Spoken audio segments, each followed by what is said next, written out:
হরে কৃষ্ণ।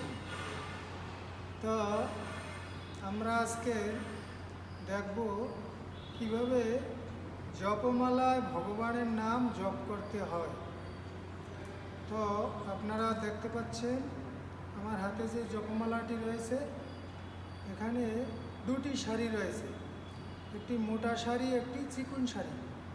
তো আমরা প্রথমে যখন জপ শুরু করব, মোটা সারির মোটা যে প্রথম গোটা রয়েছে সেটা আমাদের হাতের যে 5টি আঙ্গুল রয়েছে তার মধ্যম আঙ্গুল এর মাঝ করে আমরা প্রথম মোটা গোটা রেখে দেব।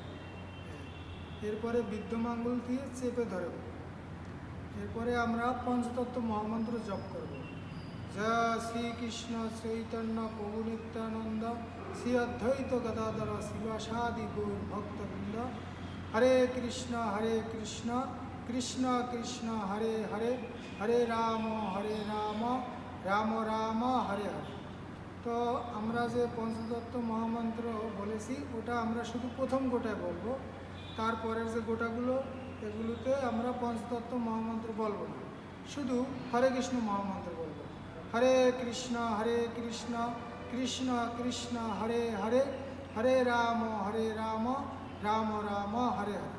তো এভাবে এখানে 108টা গুটি রয়েছে, এগুলো সব আমরা কমপ্লিট করতে করতে যখন আসব, তো এখানে যে চিকন সারি রয়েছে এই চিকন সারিতে যখন আসব আমরা, এখান থেকে এটাকে বলা হয় সুমেরু।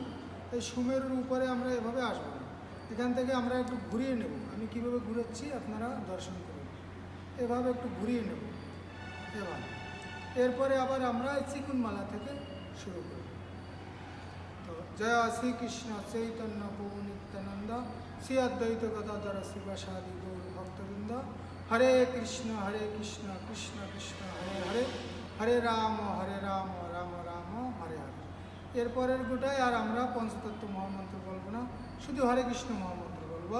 হরে কৃষ্ণ কৃষ্ণ কৃষ্ণ হরে হরে, হরে রাম রাম রাম হরে হরে। হরে কৃষ্ণ।